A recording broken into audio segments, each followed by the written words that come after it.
Hello प्यारे बच्चों, कैसे आप सभी? आशा करता हूँ मस्त होंगे, स्वस्थ होंगे, पढ़ाई में व्यस्त होंगे। तो कैसे हैं आप सभी मेरे रसगुल्ले और चाशनियों? आज का हमारा टॉपिक है क्या? लेमार्क का सिद्धांत। कौन सा चैप्टर चल रहा था हमारा? आनुवंशिकता। और आज हमारा क्या होगा? लास्ट लेक्चर होगा। ठीक है, तो हमारा टॉपिक है आज का क्या? लेमार्क का सिद्धांत। सर इंग्लिश में बताओ। देखो, ले मार्क प्रिंसिपल।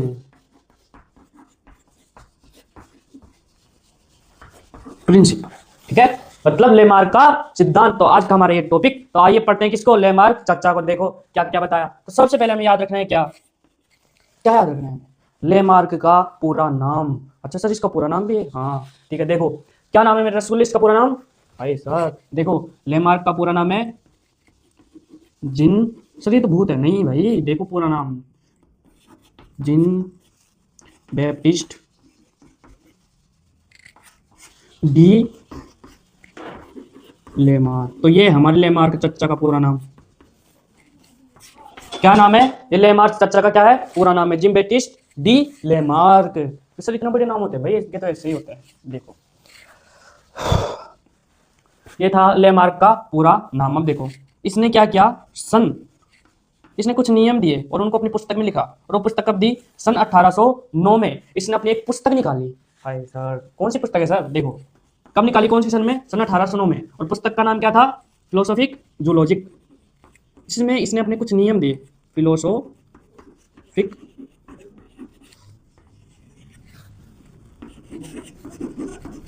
जूलॉजिक। अच्छा सर, ये उसकी पुस्तक का नाम है? हाँ मेरे बदमाश बॉय, मेरी चाशनियों, देखो ये उसकी पुस्तक का नाम है क्या? Philosophic zoologic. और ये है उसका पूरा नाम जिन बैप्टिस्ट डी लेमार्क। ठीक है सर। अब इसने क्या किया? इस पुस्तक, सर पुस्तक क्यों लिखी इसने? इस पुस्तक में अपने इसने कुछ नियम दिए, कुछ नियम बताए। ठीक है, तो किसने दिए? अपने लेमार्क चर्चा ने दिए। सर कौन कौन से नियम है? देखो मेरी चाशनियों, जलेबियों, देखो इसने निम्न बिंदु दिए। बड़ा ज्ञानी आदमी है लेमार्क जी। लेमार्क जी क्या है? बड़े ज्ञानी आदमी। देखो ठीक है, सबसे पहला था क्या? सबसे पहला था ये कि वातावरण का सीधा प्रभाव किस पर? जीवों पर। सबसे पहले मैं आपको कुछ पॉइंट लिखाता हूं, उसके बाद हम इनको क्या करेंगे? विस्तार से समझेंगे। वातावरण का सीधा प्रभाव। दूसरा दूसरा क्या है सर? दूसरा है क्या? उपार्जित लक्षणों की वंशागति।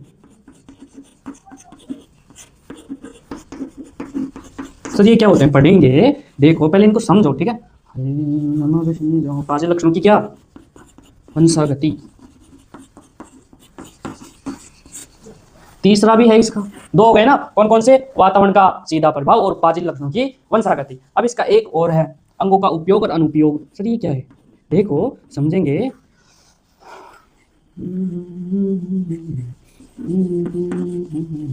उपयोग अनुपयोग। अच्छा सर ऐसा भी होता है? अरे ऐसा ही होता है रिजल्ट निर्माण के साथ। देखो सबसे पहले हमने देखा लेमार्क का पूरा नाम क्या है? Jean Baptiste de Lamarck. ठीक है, इसने अपनी एक पुस्तक निकाली जिसका नाम था फिलोसॉफिक जूलॉजिक। ठीक है, ये क्या है? इसकी बुक है। ठीक है, और कब निकाली? सन 1809 में। देखो कितना पुराना है। और इसने निम्न बिंदु दिए। कौन कौन से? वातावरण का सीधा प्रभाव किस पर? जीवों पर। उपार्जित लक्षणों की वंशागति और अंगों का उपयोग और अनुपयोग। तो सबसे पहले आप क्या कीजिए? इनको देखिए, अपनी नजरों में उतार लीजिए, इनसे मोहब्बत कर लीजिए। फिर हम क्या करेंगे? इन तीनों नियमों को समझेंगे। ठीक है ना, इन तीनों को समझेंगे।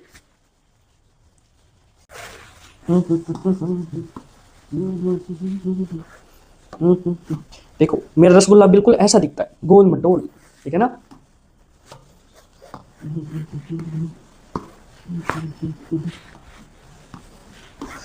तो ये क्या करते हैं? स्टार्ट करते हैं, इन तीनों नियमों को समझते हैं लाइन वाइज। देखिए तो सबसे पहले मैं क्या करूं? सर इनको मिटा दीजिए। अच्छा इतना पता है आपको? लो मिटा दिया। क्या नाम था पूरा लेमार्क का? Jean Baptiste de Lamarck. कौन सी पुस्तक निकाली? Philosophic zoologic. हाय सर, कौन सी सन में? 1809 में। सन चाहे आप याद रखो ना रखो, कोई फर्क नहीं पड़ता, लेकिन पुस्तक का नाम क्या रखना है? याद रखना है। तो हम स्टार्ट करते हैं। इसका पहला नियम, हाय मेरे रसगुल्ले मेरी जान, देख पहला नियम है वातावरण का सीधा प्रभाव। वातावरण का सीधा प्रभाव। देखो सबसे पहले पॉइंट है वातावरण का सीधा प्रभाव। हमारे लेमार्क चाचा के अनुसार क्या वो कहते हैं कि वातावरण का जीवों पर सीधा प्रभाव पड़ता है, मतलब डायरेक्ट पड़ता है, इनडायरेक्ट नहीं पड़ता, ठीक है ना, सीधा प्रभाव पड़ता है उस पर, जीवों पर, यानी उन क्या होगा, उनकी संरचना स्वभाव बदल जाता है। ये कौन कहता है? हमारे लेमार्क कहता है। तो उनका पहला नियम है क्या? लेमार्क के अनुसार, लेमार्क के अनुसार क्या होता है भाई? लेमार्क के अनुसार वातावरण का जीवों पर, ये मैं नहीं कहता, ये कौन कहते हैं? हमारे लेमार्क चाचा कहते हैं। नहीं तो आप मुझसे सवाल खड़े करते हैं सर आप ये कैसे कह सकते हैं, तो ये मैं नहीं कहता, कौन कहता है? लेमार्क कहते हैं। लेमार्क के अनुसार वातावरण का जीवों पर क्या पड़ता है? सीधा प्रभाव पड़ता है। सीधा प्रभाव, ये क्यों सर? देखो, हाय मैं मर गया जो तुझको ना पाऊं, बातों में तेरी मैं देख क्या क्या कर जावा। देख, ये देख किस पर ध्यान दे। लेमार्क के अनुसार वातावरण का जीवों पर क्या पड़ता है? सीधा प्रभाव पड़ता है। लेमार्क ये कहता है, क्या कहता है? कि जब वातावरण का जीवों पर सीधा प्रभाव पड़ता है तो उनकी संरचना और स्वभाव क्या होते हैं? बदल जाते हैं। ये कहते हैं हमारे लेमार्क। संरचना, उनकी आकृति जो क्या हो जाएगी? वातावरण का जब प्रभाव पड़ेगा तो विकृत हो जाएगी, बदल जाएगी, स्वभाव उसका नेचर बदल जाएगा, ठीक है। ये कहते हैं हमारे लेमार्क की चर्चा। तो पहली लाइन है, लेमार्क के अनुसार वातावरण का जीवों पर सीधा प्रभाव पड़ता है और इससे उसकी जो संरचना है, उसकी जो स्ट्रक्चर है, संरचना, सॉरी बच्चों यहाँ पर क्या है, लाइट की थोड़ी समस्या, इसलिए बीच बीच में लाइट चली जाती है, ठीक है ना। तो देखो हमारा कौन सा टॉपिक चल रहा था? वातावरण का सीधा प्रभाव किस पर? जीवों पर, ठीक है। लेमार्क के अनुसार वातावरण का जीवों पर सीधा प्रभाव पड़ता है, डायरेक्ट प्रभाव पड़ता है, ठीक है। कैसे पड़ता है? डायरेक्ट प्रभाव पड़ता है। देखो इससे क्या होगा, और इससे उनकी संरचना और स्वभाव क्या होते हैं? सडनली बदल जाते हैं, अचानक बदल जाते हैं। अच्छा सर ऐसा भी होता है? ऐसा ही होता है। हाय तेरे बिना मैं कहाँ, तू यहाँ मैं जहाँ। देखो तो पहला हो चुका है हमारा लेमार्क का नियम। क्या है? लेमार्क के अनुसार क्या होता है? जीवों पर सीधा प्रभाव पड़ता है और इससे उसकी संरचना और स्वभाव क्या होता है? सडनली, अचानक बदल जाते हैं। क्या हो जाते हैं? बदल जाते हैं, ठीक है। तो देखो ये तो हो चुका हमारा लेमार्क का पहला, उसने जो बिंदु बताए थे ना, पहला बिंदु हो चुका है। दूसरा बिंदु देखो, तो इसको मैं मिटान दूं? मिटान दो सर, वाह सर, क्या जोर से मेरे बच्चों। देखो ऐसे बोल देते हैं जैसे कुछ हुआ ही नहीं। सर ये लेमार्क थोड़ा सही नहीं लग रहा, इसको मैं मिटा के दोबारा लिख देता हूं। हाय मैं मर ही जाऊं जो तुझको ना पाऊं, हाथों में तेरी मैं दूसरा टॉपिक, हाय मेरी जान। देख दूसरा टॉपिक का नाम है उपाधि लक्षणों की वंशागति या अंगों का प्रयोग व अनुप्रयोग। सर इसमें क्या खास बात है सर? देखो हमारे लेमार्क जो चच्चा हैं, हमारे जो अंकल हैं, ये कुछ भी कर सकते हैं। देखो अब इन्होंने दूसरा जो बिंदु बताया क्या है? अंगों का प्रयोग व अनुप्रयोग। लेमार्क चाचा हमसे ये कहते हैं कि बेटा जिस अंग का तुम उपयोग करोगे वो विकसित हो जाएगा और जिस अंग का तुम उपयोग नहीं करोगे वो खत्म हो जाएगा, उसका नाम निशान इस संसार से मिट जाएगा, खत्म हो जाएगा, ठीक है ना। तो पहला क्या था कि जिस अंग का हम उपयोग करेंगे, यानी जिस अंग का हम उपयोग करेंगे, हाय लेमार्क मैं आपको ऐसा समझा दूंगा कि लेमार्कवाद यानी लेमार्क का प्रिंसिपल आपको कहीं और जगह पढ़ने की जरूरत नहीं पड़ेगी। एक एक टॉपिक ऐसे बारीकी से मैं आपको समझा दूंगा। देखो दूसरा क्या था उसका बिंदु? अंगों का प्रयोग है अनुप्रयोग। जिस अंग का हम उपयोग लेते हैं, यानी जिस अंग को हम काम में लेते हैं वो तो क्या हो जाते हैं? विकसित हो जाते हैं। विकसित मतलब उनका विकास हो जाता है, ठीक है। और जिन अंग का हम उपयोग नहीं लेते वो क्या हो जाते हैं? धीरे धीरे खत्म हो जाते हैं, नष्ट हो जाते हैं। क्या हो जाते हैं? खत्म हो जाते हैं, नष्ट हो जाते हैं। देखो ये तो हो गया। तो ये क्या हो जाएंगे? जिस अंग का हम उपयोग करेंगे वो हो जाएंगे विकसित, ठीक है। जिस अंग का हम उपयोग नहीं करेंगे वो अंग क्या हो जाएंगे? खत्म, या मैं कहूं नष्ट हो जाएंगे, ठीक है। ठीक है सर ये समझ में आ गया। सर एग्जाम्पल बताओ हमें कोई ऐसा जिसमें हो कि जो उपयोग करता है उसके अंग विकसित हुए हैं और जो नहीं करता वो नष्ट हुआ हो। तो सबसे पहले हम क्या करते हैं? खुद से स्टार्ट करते हैं मेरे लाल, खुद से। देखो पहले मानव में क्या होती थी? पूंछ होती थी। क्यों होती थी? क्योंकि मानव किसका रूप है? बंदर का रूप है। और मेरे भाई, मेरे दोस्त, मेरे कलाकंद, मेरे गुलाब जामुन, बंदर में क्या होती है? पूंछ होती है। क्या होती है? पूंछ होती है। अरे वाह सर क्या जोड़ा है, ऐसे ही जोड़ना पड़ता है। देखो एग्जाम्पल फर्स्ट, मानव की पूंछ का विलुप्त होना, मानव की पूंछ का विलुप्त होना। ठीक है, पहला एग्जाम्पल तो ये रहा आपके पास, कौन सा, जिस अंक का हम प्रयोग नहीं करते वो नष्ट हो जाते हैं। तो देखो मानव की पूंछ का क्या होना, विलुप्त होना, ये तो इसका एग्जाम्पल है, क्योंकि मानव क्या करता है, पूंछ का इस्तेमाल नहीं करता, और धीरे धीरे मानव में क्या हो रहा है, जैसे मानव की वृद्धि हो रही है, विकास हो रहा है, नीचे से उच्च स्तर का मानव बन रहा है, तो उसमें क्या हो रहा है, पूंछ विलुप्त होती जा रही है। आपने इस संसार में कुछ ऐसे भी आदमी देखे होंगे जिनके पूंछ थोड़ी बहुत अभी भी पाई जाती है, तो आप क्या कर सकते हैं, उनसे अनुमान लगा सकते हैं। ठीक है ना, क्या कर सकते हैं, उनसे अनुमान लगा सकते हैं। ऐसे बहुत सारे लोग हैं इस संसार में जिनके अभी भी पूंछ के अवशेष या अंग जीवित हैं या हैं। ठीक है ना, तो आप गूगल पर भी सर्च कर सकते हैं। देखो दूसरा, जिस अंक का हम उपयोग करेंगे वो विकसित हो जाएंगे। देखो एग्जांपल, आपने जिराफ देखा होगा ना, लंबे गर्दन वाला, कितनी लंबी गर्दन होती है उसकी, है ना, ऐसे उसका मुंह होता है, कितनी बड़ी उसकी क्या होती है, गर्दन होती है। कैसे होती है, क्योंकि वो अपनी गर्दन से ही ऊंचे ऊंचे पेड़ों की पत्तियां खाता है, वो लगातार उसका उपयोग करता है। तो क्या हो रहा है, उसका जो गर्दन है, उसकी जो गर्दन है वो क्या हो रही है, विकसित हो रही है, विकसित हो गई और बड़ी हो गई, फिर इतनी थी, फिर इतनी, फिर इतनी, फिर इतनी, क्या हो गई, वो विकसित हो गई। ठीक है ना, उसकी अगली टांगे और गर्दन देखी होगी ना आपने। ये है एग्जाम्पल, देखो जिराफ की गर्दन लंबी होना। तो देखो इसमें लेमार्क जो हमारे चाचा थे, हमारे जो अंकल थे, उन्होंने ये बताया कि जिस अंक का हम उपयोग करेंगे विकसित हो जाएंगे, जैसे जिराफ की गर्दन। ठीक है, जिस अंक का हम उपयोग नहीं करेंगे खत्म हो जाएंगे, जैसे मानव की पूंछ। ठीक है ना, तो ये थे इसके दो एग्जाम्पल।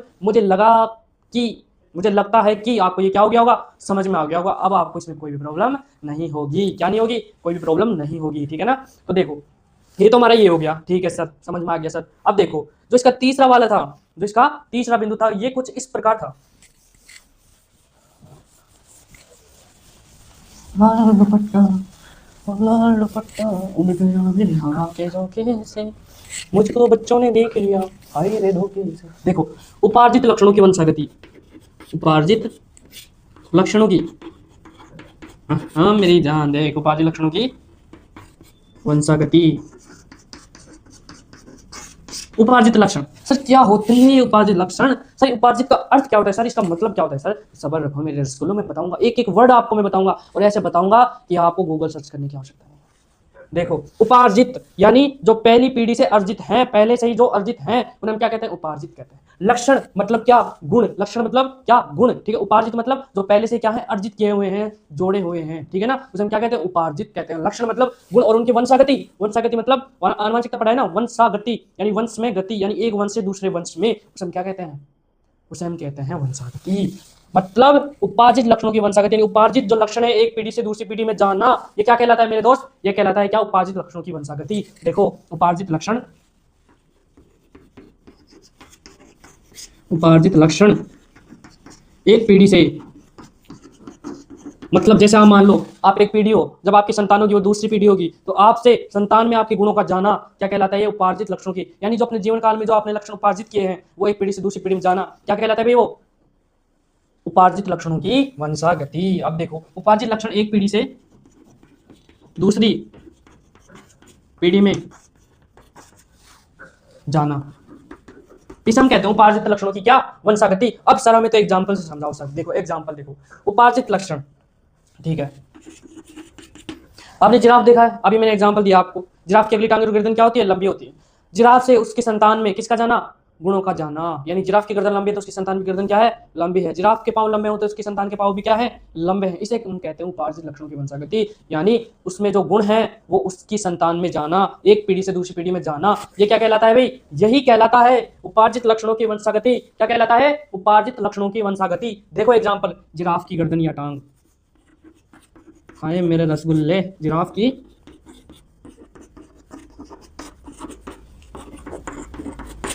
अब आया समझ में, हाँ सर आ गया सर, क्या पढ़ा है। देखो ये तो हो गया आपके वो तीन बिंदु जो क्या थे, लेमार्क ने दिए थे, जो क्या थे, इंपॉर्टेंट बिंदु थे हमारे लिए। देखो पहला क्या था, देखो तीसरा तो ये उपार्जित लक्षणों की वंशागति, दूसरा अंगों का प्रयोग व अनुप्रयोग, और पहला क्या था, वातावरण का सीधा प्रभाव किन पर, जीवों पर, जिससे उनकी संरचना और स्वभाव क्या होता है, सडनली अचानक बदल जाते हैं। क्या हो जाते हैं, अचानक बदल जाते हैं। तो ये थे हमारे लिए मार्केटिंग टॉपिक। अब मैं आपको क्या करता हूँ, दोबारा से एक बार इसका रिकैप दे देता हूँ, जिससे क्या हो, आपका जो माइंड है वो साफ हो जाए।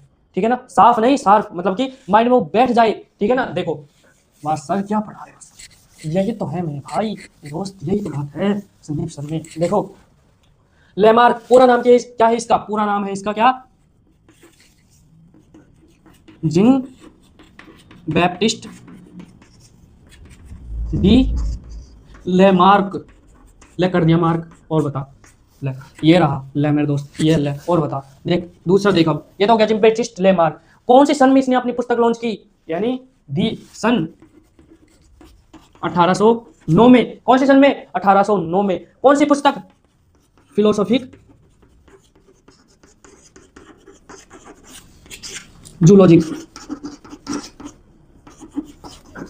ये थी उसकी पुस्तक, ठीक है ना। क्या नाम था पुस्तक का? Philosophic zoologic. कितने बिंदु दिए? 3 बिंदु दिए, ठीक है ना। इस पुस्तक में जो थे, पुस्तक तो बहुत बड़ी है लेकिन बिंदु आपको मैं मेन इंपॉर्टेंट बताता हूं। पहला, वातावरण का सीधा प्रभाव किन पर? जीवों पर।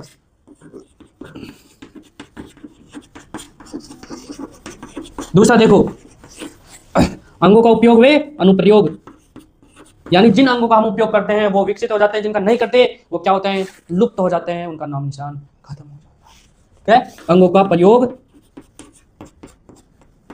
व अनुप्रयोग।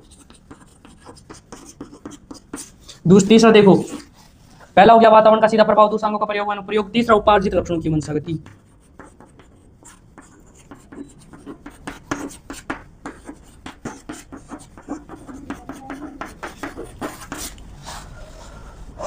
तो इसी टॉपिक के साथ हमारा ये चैप्टर भी क्या हो चुका है? खत्म हो चुका है, ठीक है ना। वंशागति का आनुवंशिकता का जो हमारा चैप्टर था वो इस टॉपिक के साथ, लेमार्कवाद के साथ, हमारे लेमार्क चर्चा के साथ क्या हो चुका है मेरे दोस्त? वो खत्म हो चुका है मेरे रसगुल्ले। वो क्या हो चुका है?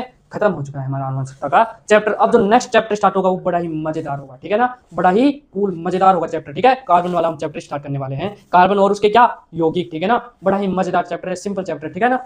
और क्वेश्चन भी इसमें बनने की संभावना रहती है, ठीक है। तो ये टॉपिक हमारा समाप्त। बहुत जल्द इस चैप्टर का क्या आएगा, वन शॉट भी क्या आएगा चैनल पर। तो बने रहिए किसके साथ? रिजल्ट निर्माण के साथ, आपके अच्छे फ्यूचर के लिए। तो मिलते हैं आपको अगली क्लास में, तब तक के लिए धन्यवाद।